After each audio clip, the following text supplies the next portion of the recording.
Olá, alunos da Escola Tuiuti, tudo bem com vocês? Professor Wagner Chaves, de Geografia, trazendo mais uma aula e hoje fazendo a nossa correção da avaliação. Então, como eu tenho feito sempre, assim que vocês acessarem o Delta ou o Plural, vocês terão acesso a um link com a avaliação de vocês, tá? Peço que aqueles que me enviaram a avaliação e não estejam com as suas avaliações lá, deem uma olhada na outra turma, porque às vezes eu posso ter feito alguma confusão. Se mesmo assim você não encontrar o seu nome, entre em contato comigo, manda um e-mail que a gente resolve isso, beleza? Mais um recadinho, pessoal.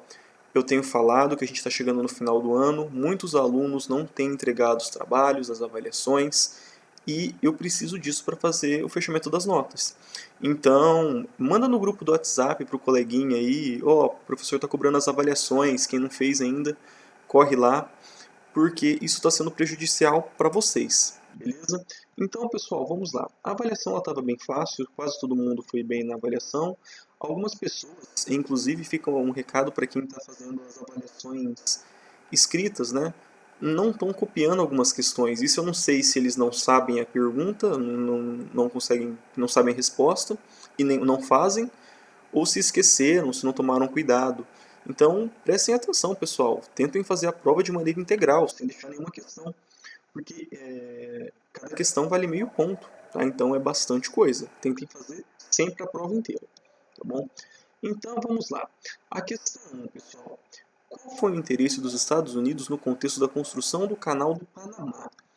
Vamos lá então. O Canal do Panamá foi feito no final do século XIX e início do século XX. A ideia é ligar os dois oceanos, Atlântico e Pacífico. Então já não é a questão E, porque aqui na questão E fala Oceano Atlântico e Índico. Então não, tá? A. Controlar estrategicamente e economicamente a América Central em um contexto imperialista continental? Essa questão verdadeira, tá? A gente está falando daquele processo de expansão dos Estados Unidos. Ele se consolidou já no seu continente e agora ele começa a fazer aquela expansão marítima. Vai virar Cuba vai virar um protetorado dos Estados Unidos, Porto Rico, eles vão chegar em Samoa, vão até conquistar parte da Indonésia. Então, esse é parte desse processo de expansão dos Estados Unidos. Então, a questão A está correta. Aí nós vemos que já está incorreta por conta dos pontos geográficos, né? Atlântico e Índico, bem longe. A B. Garantir independência e autonomia econômica do Panamá após a separação da Colômbia? Não. Em nenhum momento os Estados Unidos se importou com a política do Panamá. Foi necessário que ele fomentasse a independência do Panamá para que fizesse o canal. Mas depois disso, não teve mais relação, beleza? C. Garantir os interesses americanos na região e afastar a influência da União Soviética? Não. A União Soviética, pessoal, é formada em 1917. O Canal do Panamá fica pronto em 1914. E a União Soviética ela vai virar potência após 1945. Então aqui não tinha União Soviética ainda. Tá? D. Montar uma base militar no centro da América para defender os interesses geopolíticos dos países latino-americanos? Não. Se fosse defender os interesses geopolíticos dos Estados Unidos, estaria correto. Mas é dos países latino-americanos, que também não tem nenhuma correlação com o evento. Então, única resposta correta, alternativa A. Normalmente, eu coloco sempre assinale as alternativas corretas, né? A, abro parênteses, coloco no plural, para ter a ideia de que pode ser uma mais que uma. Mas essa aqui eu não marquei, então acabou sendo só uma mesmo, então e todo mundo marcou só uma. Parabéns para vocês que interpretaram bem, tá? 2. Qual a importância econômica do Canal do Panamá? Bom, pessoal, primeiro para o comércio mundial, porque ele liga os dois oceanos, o Atlântico com o Pacífico. Isso reduz a viagem de uma maneira muito grande, mas muito grande mesmo. Então, encomendas, navios de carga, navios graneleiros conseguem fazer os seus caminhos de maneira mais rápida por conta do Canal do Panamá. Então, facilitou muito o comércio mundial. E, especificamente para o Panamá, é que boa parte das receitas, ou seja, boa parte do dinheiro que entra no Panamá, é oriundo do Canal do Panamá. Porque você não usa de graça, é tipo um pedágio, né? Você passa e você paga. E isso rende muito dinheiro para o Panamá. Outras atividades marítimas também, né? Eu falei registro de navios, por exemplo, tem muitos navios que navegam com bandeira do Panamá. São navios, por exemplo, do Brasil. Acho que o Brasil navegam muito com bandeira do Brasil. Mas muitos países que têm, países ricos, acabam registrando seus navios no Panamá, porque os impostos são menores. Então isso gera receita para eles também. Tá? Além de estaleiro para fazer navios que existem no Panamá também, porque a indústria lá gira em torno do Canal do Panamá. Não só o trânsito de embarcações, mas também a fabricação e o registro delas. Beleza? Bem fácil essa questão. 3. Como foi na União Soviética, Cuba perdeu seu principal parceiro econômico. Quais foram as consequências desse acontecimento para a economia cubana? Pessoal, Cuba sempre foi um país produtor de matéria-prima, tá? Ele nunca teve grandes indústrias. Na época que era um protetorado dos Estados Unidos, Cuba era uma espécie de extensão da Flórida, então era uma ilha turística. Cuba nunca teve muitas indústrias. E quando ela se revolta contra os Estados Unidos, ela se declara uma república socialista, eles têm a União Soviética como principal parceiro político. E o que a União Soviética comprava de Cuba? Comprava cana-de-açúcar, comprava melado. Tudo que Cuba produzia, quem comprava era a União Soviética. Tá? Quando a União Soviética acaba e acaba a Guerra Fria, Cuba perde esse grande parceiro político. Então a Rússia, que foi a grande herdeira da União Soviética, não estava mais interessada em comprar todo aquele monte de açúcar que a Cuba produzia. E ao mesmo tempo, Cuba recebe sanções dos Estados Unidos. Então muitos países não são autorizados em fazer negócios com Cuba. Então, por exemplo, eu tenho uma fábrica de carro e quero mudar minha fábrica para Cuba. Você não vai conseguir fazer isso. Tá? Eu fabrico algum produto com uma grande tecnologia e quero vender para Cuba. Não, você não pode fazer isso por conta das sanções dos Estados Unidos. O que acontece se você vender? Você pode receber uma punição. Você fala, beleza, você quer o mercado de Cuba, seu produto não entra mais nos Estados Unidos. Qual você prefere? Vender para Cuba ou para os Estados Unidos? Então, qual a consequência para Cuba? Cuba é um país, eu não vou dizer que é um país pobre, tá, gente? Porque a gente viu o PIB deles é um dos maiores da América Central, tá? Mas é um país carente em indústria, é um país que vive da economia primária, agroexportadora, é um país que tem acesso muito restrito a produtos tecnológicos. Algumas pessoas falaram aquele exemplo que eu dei dos carros, que Cuba não tem carro novo. Tem agora por conta das aberturas políticas nos últimos anos, mas até alguns anos atrás Cuba não tinha nenhum carro novo, porque montadoras nenhuma podia vender para eles. Então os carros que haviam na ilha, perdão, passou um carro aqui, no carro.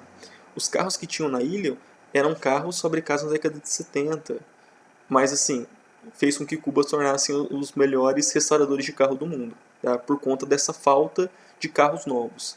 Mas aí vai faltar coisas que a gente tem no cotidiano e que para eles acaba sendo mais caro, acaba sendo mais restrito. Não é que lá não tem uma TV, tem, mas assim, uma Smart TV inteligente, difícil ter lá. Por conta do valor, eles não produzem e muitas coisas sofrem sanções dos Estados Unidos para serem vendidos para Cuba. Beleza?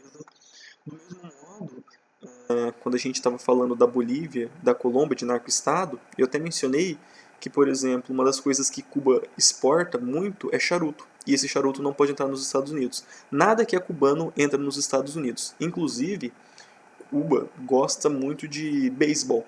E os atletas de Cuba são muito bons. E sempre há problemas com atletas cubanos que querem jogar nos Estados Unidos. Porque, teoricamente, os clubes não poderiam contratar porque você está dando dinheiro para Cuba. Tá?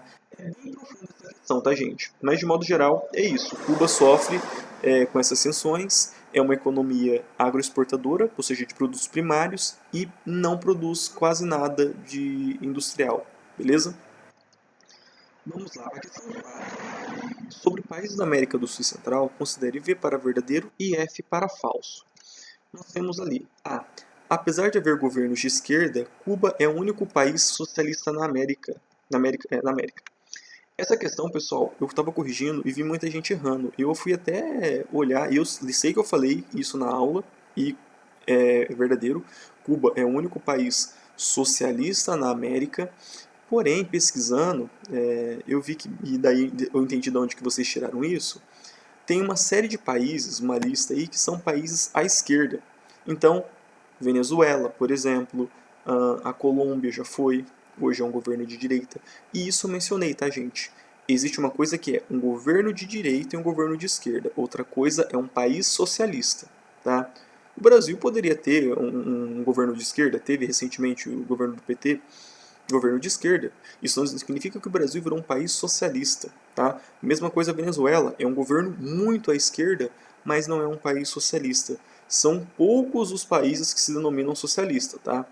Lembrando aqui de cabeça, propriamente Cuba, Vietnã, Moldávia, eu acho que Laos também, e a China, mas a China a gente vai ver ano que vem, porque a China é uma coisa muito doida, porque ao mesmo tempo que é capitalista, é socialista, ao mesmo tempo que é socialista, é capitalista. Tá? Então, o único país socialista da América é Cuba. Temos países com governo de esquerda, isso é correto, mas constitucionalmente, ou seja, no código de leis do país, o único país é Cuba. Beleza? Então, verdadeiro. B. O Haiti apresenta os piores índices econômicos da América Central. Verdadeiro também. Inclusive, quando a gente estudou a América Central, todo final de aula eu deixava lá ilustrado para vocês o gráfico de IDH, PIB e renda média per capita. Né? C. E esses índices pioraram após os fortes terremotos que atingiram a ilha em 2010. Continuação da B, verdadeiro também. Tá?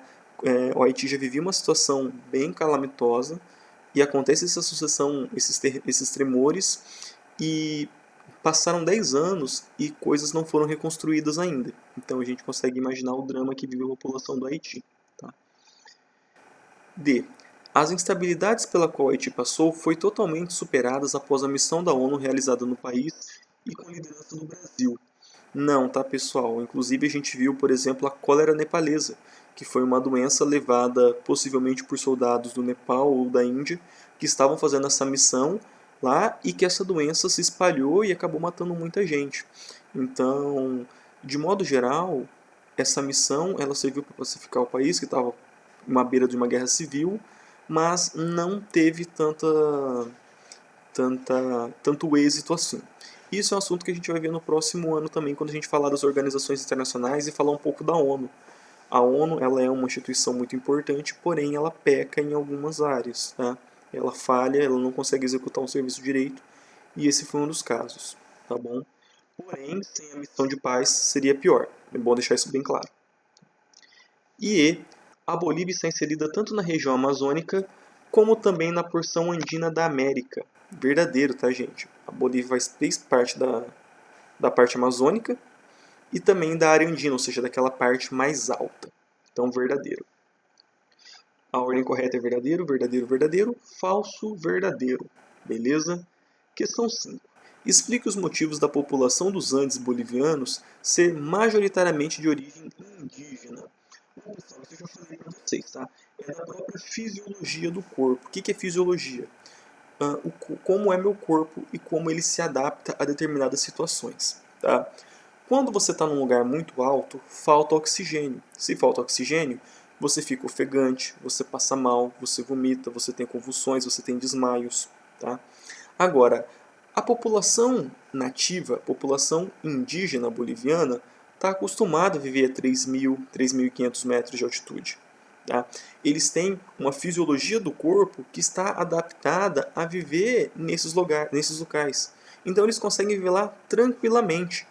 Obviamente, eles têm problemas de saúde, problemas com pressão, eles são pequenininhos, os indígenas bolivianos eles são bem baixinhos por conta até dessa própria fisiologia do corpo deles, para poder não cansar tanto. Então tudo isso contribui para que eles sobrevivam bem nessa situação. Tá? Agora, nas áreas baixas, como por exemplo na fronteira com o Brasil, quem que mora? São os caucasianos, descendentes de europeus, que não conseguem viver tão tranquilamente nessas áreas altas. Tá?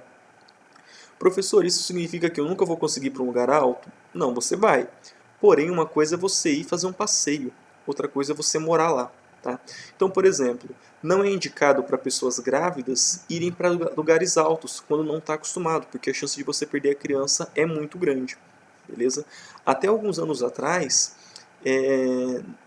tinha muitos jogos da Libertadores ou jogos da seleção brasileira feitas em La Paz, na capital da Bolívia. E hoje eu não sei se é proibido ou se reduziram. Por quê? O time tinha que ir 2, 3 dias antes ficar adaptar, né, fazer o corpo aclimatar àquela situação para daí conseguir jogar. E assim, gente, um jogador de futebol, atleta profissional, empenho esportivo, desempenho atlético excelente, e lá com negócio de oxigênio, porque faltava oxigênio para respirar. Então, é muito difícil você, por exemplo, fazer um serviço braçal num lugar desse, se você não está adaptado. Por isso que as populações na Bolívia estão bem divididas. Nas partes altas moram a população indígena, nas partes baixas a população de descendência europeia. Beleza? Muito interessante isso, né? A questão 6, pessoal, para relacionar os países com as suas características. Então vamos lá. Nós tínhamos Venezuela, Colômbia, Peru, Equador e Bolívia. Primeira lacuna lá. País que se destaca na exportação de produtos ilícitos, drogas e na exportação de café, segundo o maior produtor, que é a Colômbia. Beleza? Então, alternativa B. Próximo. País que está localizado às famosas minas do Potosí, centro da exploração de prata pelos espanhóis na América. É a Bolívia. Alternativa E. Próximo. País com economia agroexportadora de produtos tropicais e exploração de petróleo. Alternativa D. Equador. Próximo. País com as maiores reservas conhecidas de petróleo e membro fundador da OPEP. Venezuela. A. Muitas pessoas confundiram o Equador com Venezuela, porque são ambos países que têm muitas semelhanças. São países produtores de petróleo, produtores de produtos tropicais. O Equador já fez parte da OPEP e saiu, isso eu comentei para vocês porque no livro fala que ele ainda é membro. Eu não sei se é no livro de vocês, acho que no livro do 9º ano fala que o Equador é membro, mas ele já saiu no início desse ano. Então as pessoas confundiram, tá? Equador com Venezuela. E por último, centro do Império Inca da América pré-colombiana, que é o Peru. Beleza? Alternativa C. Questão 7. Explique o que é um narco-estado e como isso influencia na política da Colômbia. Bom, pessoal, como eu mencionei para vocês, a Colômbia ela pode ser considerada um narco-estado. O que é um narco-estado? Um país que sabe que boa parte do seu PIB, ou seja, parte da sua receita, do seu dinheiro, vem de atividades ilícitas, sobretudo venda de drogas. Tá? O caso da Colômbia, gente, é a produção de cocaína. O México também tem isso, mas lá é a produção de maconha. Esses narco-estados, eles sabem que são produzidos lá. E eles muitas vezes fazem vista grossa. Por quê? Existem pessoas importantes por trás, empresários, políticos, policiais. Todos eles sabem disso aqui. Porém, os traficantes, é tanto dinheiro que entra que o tráfico de drogas ele consegue subornar a polícia, consegue subornar político, consegue subornar todo mundo. É o caso que a gente viu do Pablo Escobar, que eu até deixei um vídeo, falei um pouco da vida dele, né, que ele era um dos homens mais ricos do mundo naquela época e não podia gastar o dinheiro, porque era dinheiro ilegal. E inclusive, acho que eu mencionei que um sobrinho dele herdou uma casa e descobriu que tinha dinheiro guardado nas paredes da casa, porque ele pegava esse dinheiro sujo, não tinha como lavar tudo e escondia. Cavava, colocava em buraco, na parede, tacava fogo, porque era muito dinheiro. E todo esse processo, ele gera, por exemplo, suborno. Você vai subornar a polícia, o cara da alfândega, mais aquele lá, aquele outro, e isso vai movimentando a economia da Colômbia, beleza? Então, nos anos 70, 80, 90, até 90, e se pensar até hoje, a cocaína, ela foi o motor da economia colombiana, tá? Vários estratos da sociedade, desde o mais rico até o mais pobre, estavam envolvido nisso. E a sociedade sabendo de muitas vezes fazer a vista grossa, porque sabe, olha, se a gente acabar com isso, o país vai à falência, porque é isso que a gente vende. Tá? Então, isso é um exemplo de narco-estado. Mais coisas sobre isso a gente vai ver no 9º ano também. Tá bom? E por último, uma questão falando sobre fronteiras da América Latina. Tá? Então, a Bolívia está em uma disputa judicial com o Chile por um acesso ao Oceano Pacífico? Verdadeiro, isso vem lá da Guerra do Pacífico, eu até mencionei, né, junto Peru e Bolívia para dar uma surra no Chile, o Chile acabou ganhando dos dois e tomou a saída do mar da Bolívia. Tá? E a Bolívia está na justiça até hoje para tentar reaver um porto para seu uso no Chile. Próximo, então verdadeiro, tá? A maior fronteira terrestre do Brasil é com a Bolívia. Verdadeiro, tá, gente? Uma fronteira bem extensa, maior que a do Paraguai. Próximo, o Brasil não faz fronteira com o Chile, Peru e Equador. Bom, com o Chile não faz, com o Equador também não faz, mas faz com o Peru. Tá? Então, resposta incorreta. D. A Colômbia possui acesso ao Oceano Atlântico e Pacífico ao mesmo tempo? Verdadeiro, tá? E por último, as Ilhas Galápagos são um arquipélago colombiano situado no Caribe. Não, gente, Ilha Galápagos pertence ao Equador e está no Pacífico, tá? As famosas ilhas onde o Charles Darwin escreveu lá o seu livro Origem das Espécies, ou seja, escreveu parte do seu livro Origem das Espécies, que inclusive ontem ou antes de ontem fez aniversário. Eu não sei se foi do livro ou se foi dele, tá? Então, pessoal, a avaliação foi essa, não estava difícil. Quem não gabaritou, peço que faça a refacção e me envie. Se você gabaritou, tirou 35, não é necessário, tá? Mas se você pretende melhorar a sua nota, faça a refacção e me envie como tarefa da data de hoje. Beleza, pessoal? Um abraço, até a nossa próxima aula. Tchau!